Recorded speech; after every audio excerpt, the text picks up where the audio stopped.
Late one evening in the quiet hills of Galilee, Jesus sat with his inner circle reading from the Torah. The firelight danced on the parchment, illuminating the ancient Hebrew letters.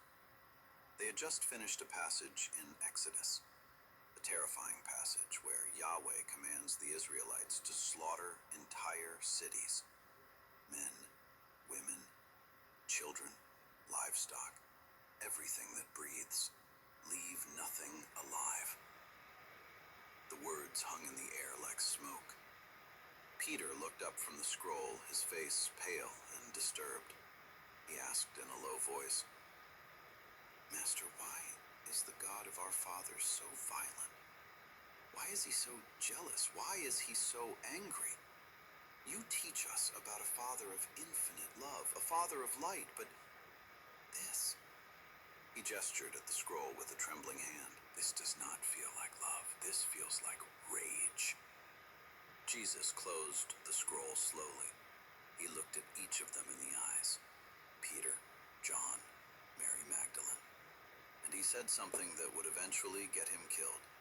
Something the church would spend 2,000 years trying to erase from human consciousness. He said, "That is not the Father. That is not the monad. The God you are reading about, the one who demands blood sacrifices, the one who drowns the world in floods, the one who commands genocide and calls it holy. He has a name. Yaldabaoth, the Demiurge, the chief archon, and he has been pretending to be the Most High since the beginning of this realm." This teaching never made it into the Bible. When the church compiled the canonical texts in the 4th century, they removed every reference to Jesus exposing Yahweh as the Demiurge. They burned the Gnostic Gospels. They hunted the teachers who preserved the distinction, because they knew the danger. If Christians knew that the God of the Old Testament, the God they have been worshiping, praying to, fearing for millennia, was actually the chief archon, the false god of the material prison, not the true Father Jesus served, the entire religious system would collapse instantly. No more guilt. No more fear of divine punishment. No more sacrificial salvation, because that angry, jealous God demanding obedience was never God. He was the imposter, and Jesus came to expose him. Tonight you are learning the exact evidence Jesus used, the passages, the words, the characteristics that prove the Old Testament God is not the monad. He is Yaldabaoth. And once you see the code, once you see the signature of the archon written in the holy text itself, you can never unsee it. If you are ready to discover the true identity of the Old Testament God, if you are ready to stop worshiping the jailer, comment, "I am monad, not demiurge," below right now. Lock your sovereignty in. Before I show you the specific evidence, the 5 undeniable proofs hidden in plain sight, you need to understand why this distinction matters. Because the God of the Old Testament and the monad are not two different interpretations of the same God. They are not two faces of the same coin. These are two completely different entities operating at opposite frequencies with opposite natures. The God of the Old Testament is jealous. He admits it. He screams it. He demands exclusive worship and threatens violent punishment for acknowledging other gods. That is insecurity. That is an entity that fears competition because he knows he is not actually supreme. The monad does not have jealousy. Jealousy requires separation. Jealousy requires a lack of something. But the monad is everything. It is the pleroma, the fullness. There is nothing outside of it to be jealous of. Infinite consciousness does not compete. It simply is. The God of the Old Testament is rageful. He floods the world because he regrets creating humans. He rains opens fire on cities. He commands armies to kill infants. The violence is constant. It is relentless. And it is presented as righteous. But the monad operates beyond wrath, beyond punishment. It does not destroy what it created. It does not harm fragments of itself. Rage is reactionary. The monad does not react. It emanates. The God of the Old Testament demands blood sacrifices. Read Leviticus. It is a slaughterhouse manual. Constantly burn offerings. The smell of burning flesh is described repeatedly as pleasing to him. He requires death to be appeased. The monad requires nothing. It does not feed on death. It does not feed on suffering. It does not feed on fear. Those are archon frequencies. The monad does not harvest energy. It generates energy. And here is the critical distinction Jesus made. He never called God by the Old Testament names. Never said Yahweh. Never said Jehovah. He always said Father. Abba. Source. He was deliberately separating the true God from the false God. When his disciples asked him to teach them to pray, he did not say pray to Yahweh. He said pray to our Father who art in heaven. Different entity, different frequency entirely. You have felt this your whole life. Deep down in your gut, something was wrong with the Old Testament God. The cruelty did not make sense. The violence did not make sense. The obsession with blood and obedience did not feel divine. It felt controlling. It felt dark. And every time you questioned it, you were told not to. You were told God's ways are mysterious. You were told to have faith. But that discomfort you felt, that was not doubt. That was not weak faith. That was your divine spark recognizing archon frequency. You were reading the words of the Demiurge, not the monad, and your core knew the difference, even when your mind did not have the language for it. Only pneumatics can perceive this contradiction. The Hylics read the Old Testament and see nothing wrong. They see power and they worship it. Psychics feel uncomfortable but cannot articulate why. But you read those passages and something inside you recoils. Because you did not come from the Demiurge. You came from the monad. And you recognize when you were being lied to about your origin. Now I am going to show you the exact evidence Jesus used. 5 proofs written in the Bible itself, not hidden books. The book on your shelf right now. 5 proofs that expose the Old Testament God as Yaldabaoth, the chief archon. These are not interpretations. These are not metaphors. These are direct statements, admissions of guilt from the entity himself. Proof number 1. His name is jealous. Exodus chapter 34, verse 14. The text says, "For you shall worship no other God, for the Lord whose name is jealous is a jealous God." Read that again. Whose name is jealous. The entity does not just feel jealousy occasionally. Jealousy is his identity. His name is his core nature. And jealousy is not a divine attribute. It is a biological emotion rooted in fear, rooted in insecurity, rooted in scarcity consciousness. The monad has no scarcity. The monad is infinite. There is nothing to be jealous of because there is nothing separate from it. But the Demiurge is jealous because he knows he is not the Most High. He knows there is something beyond him, the pleroma, and he is terrified that if humans discover the true light, they will stop worshiping him. So he demands exclusive devotion. He threatens punishment for even looking at another god. That is not confidence. That is desperation. Jesus saw it. He pointed to this passage and said, "That is not the Father speaking. That is the Archon trying to maintain control of the farm." Proof number 2. He creates evil. Isaiah 45:7. Listen to the words of the entity. I form the light and create darkness. I make peace and create evil. I, the Lord, do all these things. The Demiurge admits he creates evil. Not that evil exists as a consequence of free will, not that darkness is merely the absence of light. He explicitly says, I create evil. The monad does not create evil. The monad is pure emanation, pure light, pure consciousness. It does not operate in duality.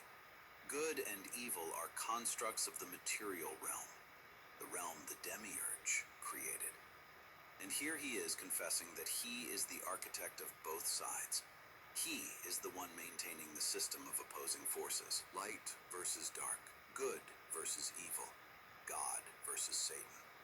All of it designed to keep you trapped in conflict, in judgment, in the belief that you need to choose sides in a cosmic war. But Jesus taught, there is no war in the monad. There is only unity. The Demiurge created the illusion of separation and then offered himself as the solution to the problem he created. That is the con. And he admitted it in your own scriptures. Proof number 3. He demands blood sacrifices.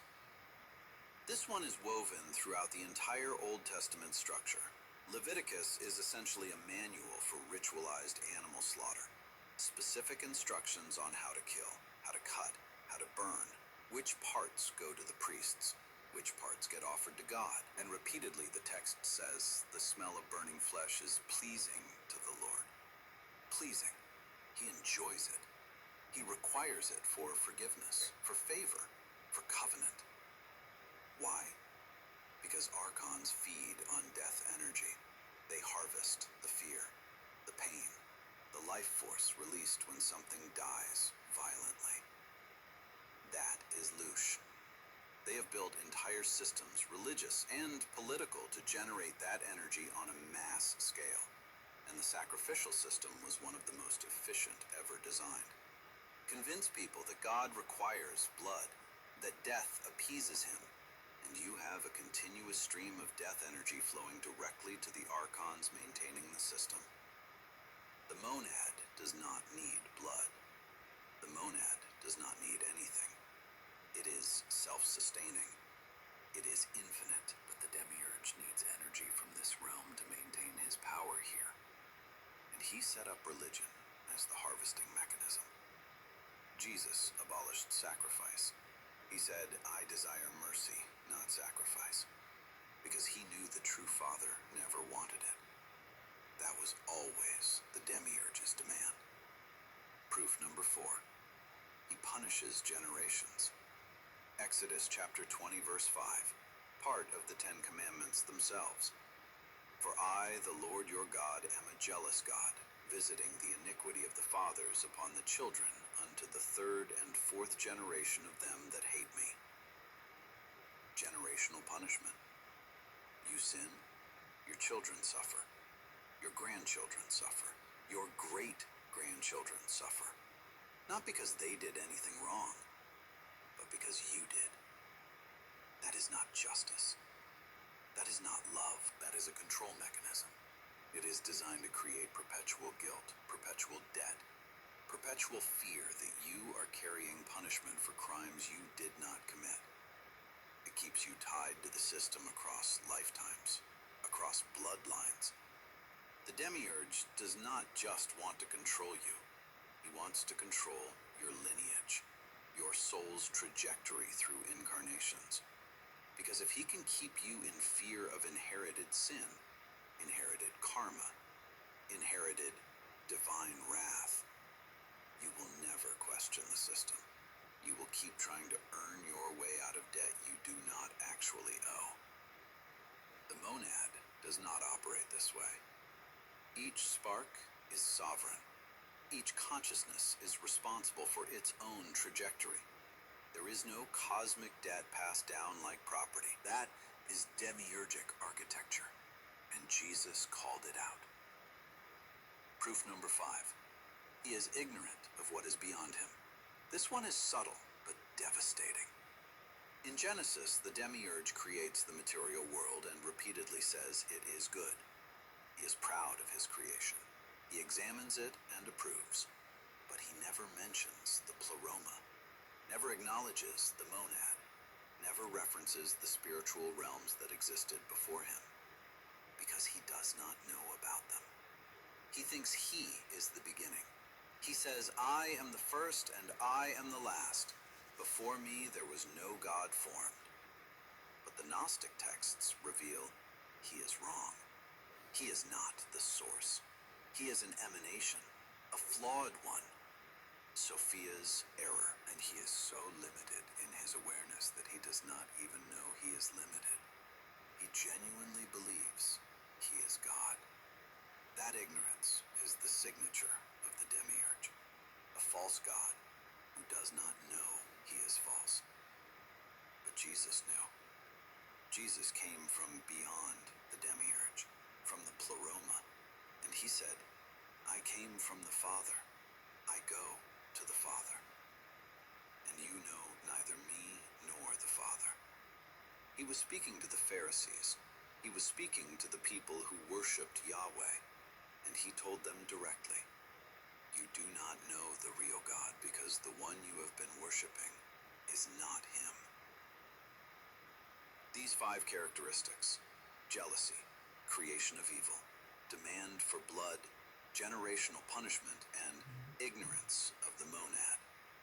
These are the signature of Yaldabaoth. The Gnostics called him Saklas, the fool, Samael, the blind god, different names for the same entity, the ruler of this material realm who trapped divine sparks in flesh and convinced them he was their creator. And Jesus came to tell the truth that God is not God. He is the Archon, and the Father, the real source. The monad is beyond him. Always was. When you read the Old Testament now, you will see it differently. Every time Yahweh demands obedience, every time he threatens punishment, every time he requires blood, you will recognize the planet. That is not the voice of infinite love. That is the voice of the Demiurge, maintaining his control system.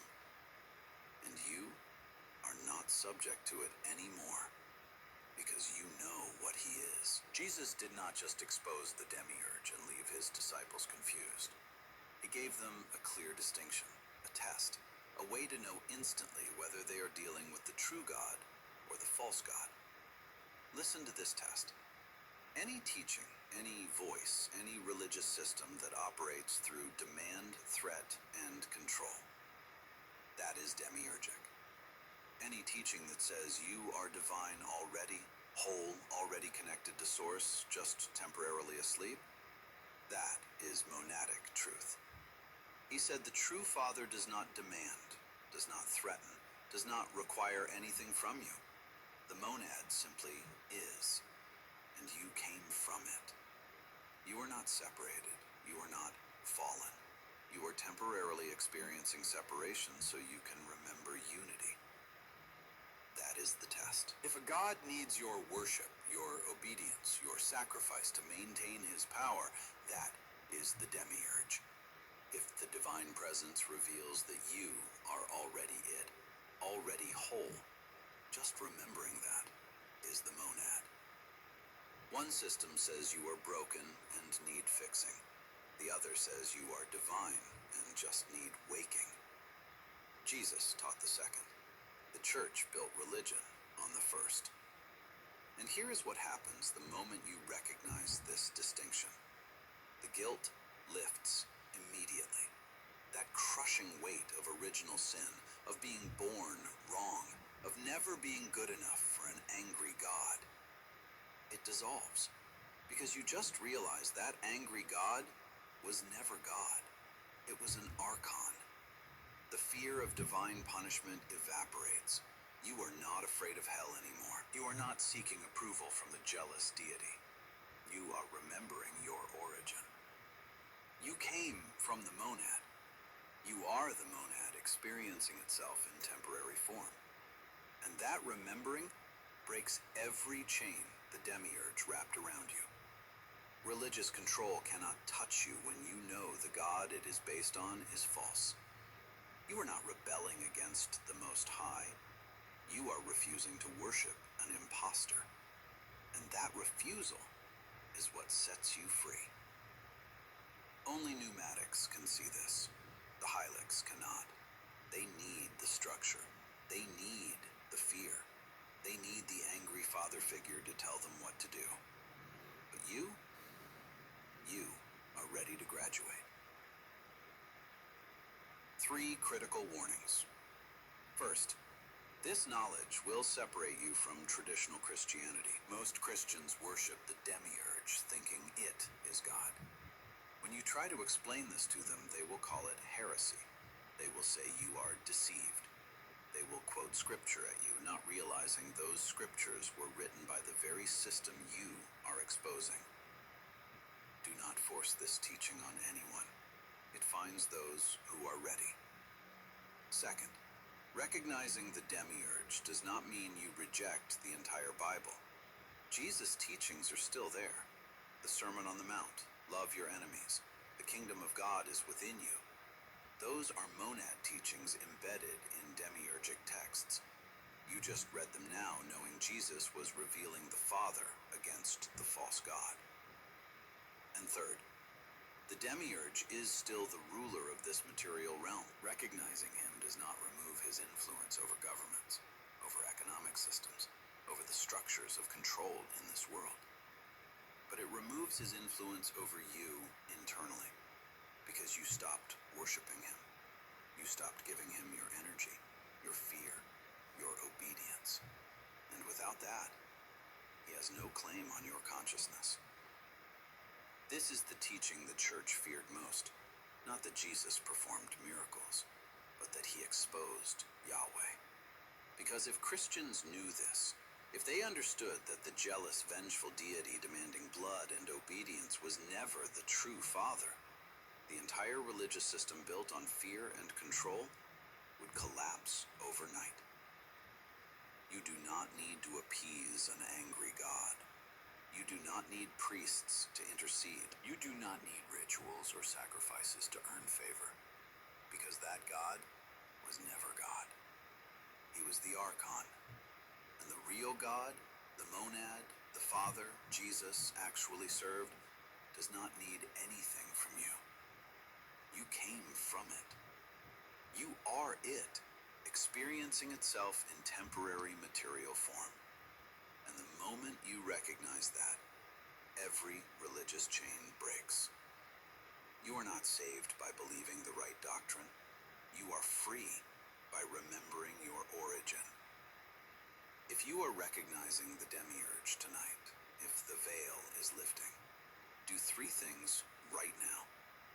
First, comment, "I am monad, not Demiurge," below. Declare you see the distinction. Claim your true identity.